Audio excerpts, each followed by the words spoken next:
너무 특별하려고 하지 말라. 요한계시록 12장 13절에서 17절 말씀.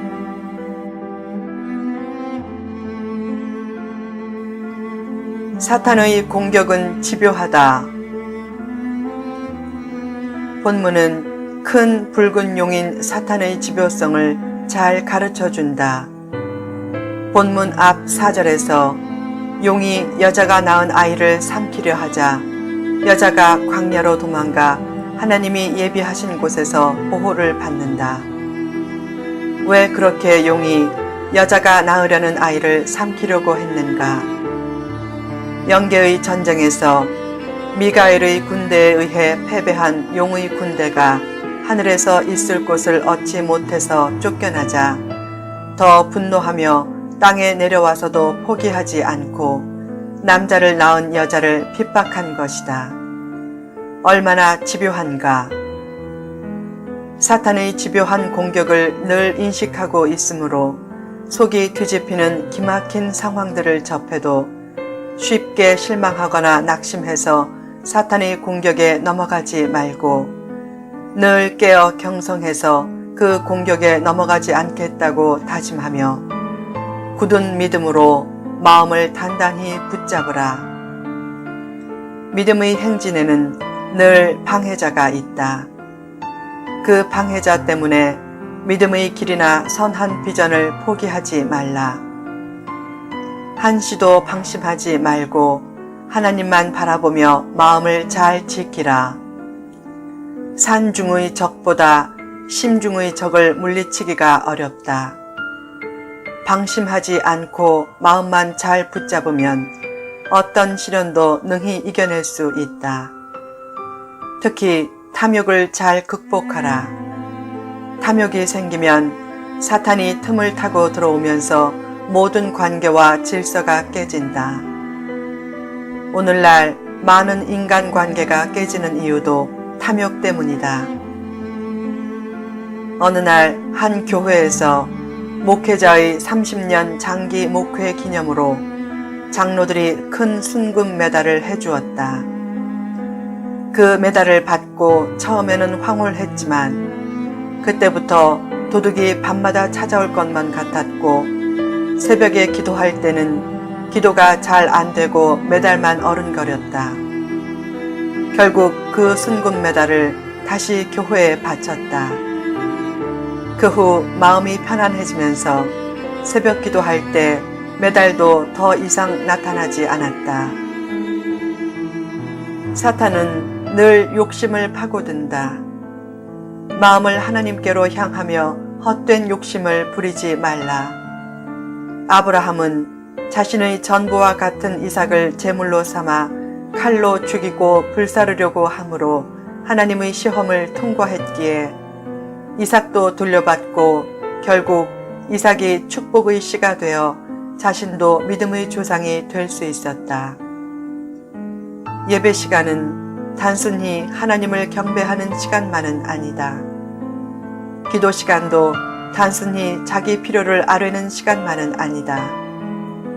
예배 시간과 기도 시간은 하나님의 뜻이라면 이삭조차도 바치겠다는 마음을 가지고 욕심을 극복하는 다짐을 늘 새롭게 하는 시간이다.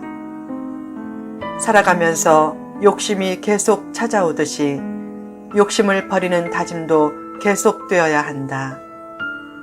욕심을 버리는 다짐을 새롭게 하는 예배가 가장 성공적인 예배다.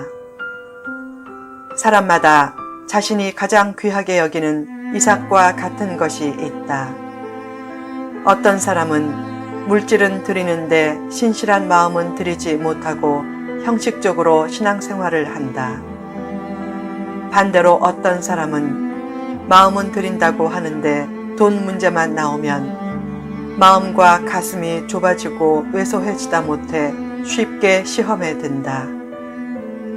또 어떤 교인은 자기 영혼을 하나님께 맡겼다고 하면서 사업체는 자기 것인 줄 알고 하나님께 맡기지 못한다. 또 어떤 교인은 다른 것은 다 하나님 뜻대로 해도 자식 욕심만은 버리지 못하고 자식을 우상처럼 여긴다. 어떤 교인은 나쁜 습관을 죽이지 못하고 어떤 교인은 야망과 자존심이 너무 강하다.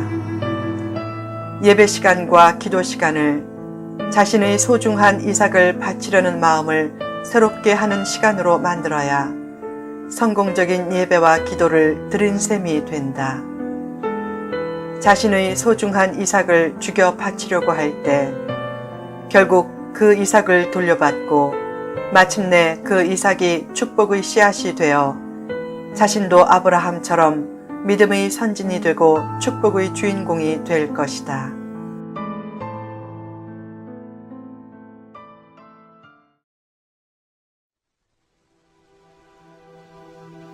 너무 특별하려고 하지 말라. 요한계시록 12장만 봐도 얼마나 사탄이 집요한지를 알 수 있다.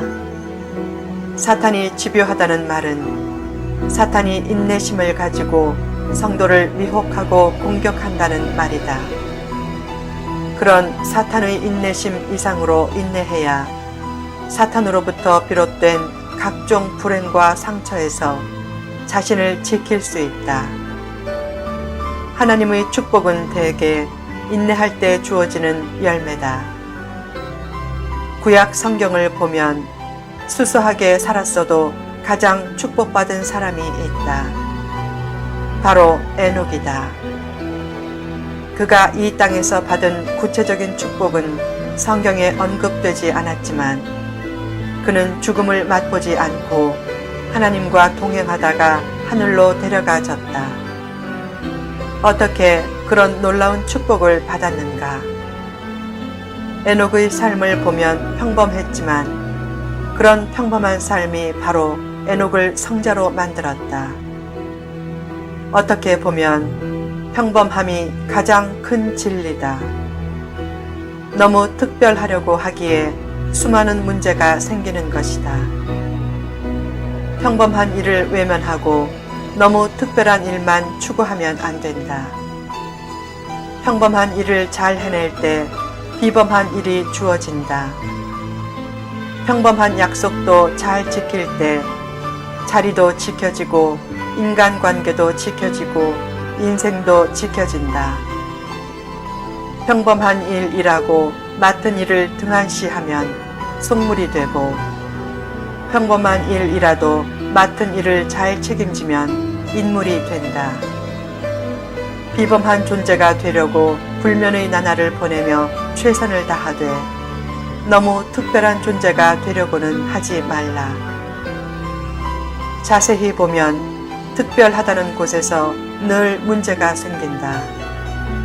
자기만이 특별한 줄 아는 태도가 교회 및 공동체를 어렵게 만들 때가 많다. 예수님이 1992년에 재림한다고 했던 사람들은 자기들만이 특출한 존재인 줄 알았었다. 세상을 특별하게만 살려고 하면 문제가 생기고 인생이 피곤해진다. 필자는 1984년에 하나님의 은혜를 깊이 체험했다. 그 후에 생긴 특별한 인생관이 하나 있다. 그것은 너무 특별하게 굴지 말자는 것이다. 말 없이 맡은 일을 잘하는 사람이 진짜 좋은 사람이다. 가장 필요한 사람은 말 없이 충성하는 보통 사람이다. 에녹이 성자가 될 수 있었던 것은 시종일관 변함없이 하나님과 동행하며 살았기 때문이었다. 창세기 5장 22절을 보면 그에 대한 짤막한 기록이 나온다. 바로 300년을 하나님과 동행하며 란 구절이다. 그가 하나님과 300년을 동행한 것은 보통 일이 아니다. 집념이 대단한 사람이고 성자 되기에 합당한 사람이다.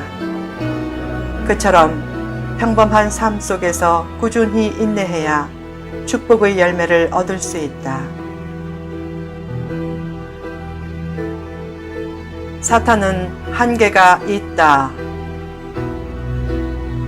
사탄이 핍박할 때 그 여자가 큰 독수리의 두 날개를 받아 광야로 날아가 하나님이 예비하신 곳에서 3년 반을 지낸다. 그때 여자의 뒤에서 뱀이 그 입으로 물을 강같이 토해서 여자를 물로 떠내려가게 하려고 하자 땅이 입을 벌려 그 토한 강물을 삼켜버리므로 여자를 떠내려가지 않게 한다. 그러자 용이 분노한 채로 돌아가서 여자의 남은 자손 곧 하나님의 계명을 지키며 예수의 증거를 가진 자들과 싸우려고 바닷가 모래 위에 선다. 사탄은 우는 사자처럼 끊임없이 삼킬 자를 찾지만 말씀 위에 서고 믿음의 반석 위에 굳게 선 사람은 삼킬 수 없다. 사탄은 한계가 있기 때문이다. 사탄은 다음과 같은 한계가 있다. 첫째, 공간적 한계가 있다. 사탄은 하늘에서 쫓겨나 이 땅에서 왕노릇 하려고 하지만 성도가 예수님을 마음에 모시고 천국의 삶을 산다면 사탄은 성도를 결코 삼킬 수 없다. 둘째, 시간적 한계가 있다. 사탄의 핍박은 항상 일시적이다. 일정 시간만 잘 참으면 반드시 좋은 날이 온다. 셋째, 능력의 한계가 있다. 외적으로는 사람보다 사탄이 능력이 있지만 하나님이 배경이 되어주시는 성도가 하나님과의 관계만 확실히 하고 있으면 사탄이 그 성도를 어떻게 할 수 없다. 왜 염려와 고민이 생기는가? 대개 보면 돈이 없어서가 아니라 인격적인 관계가 불안하기 때문이다. 사람은 관계적인 존재로서 사람의 고민과 염려를 덜어내는 가장 좋은 방법은 하나님과의 관계를 확실히 하는 것이다. 예전에 시한부 종말론자들이 왜 종말을 논하며 야단 법석을 부렸는가? 신앙이 좋아서 그런 것 같지만 하나님과의 관계가 견고하지 못해 불안해서 그랬던 것이다. 하나님과의 관계가 굳건하면 내일 종말이 와도 걱정할 것이 없다.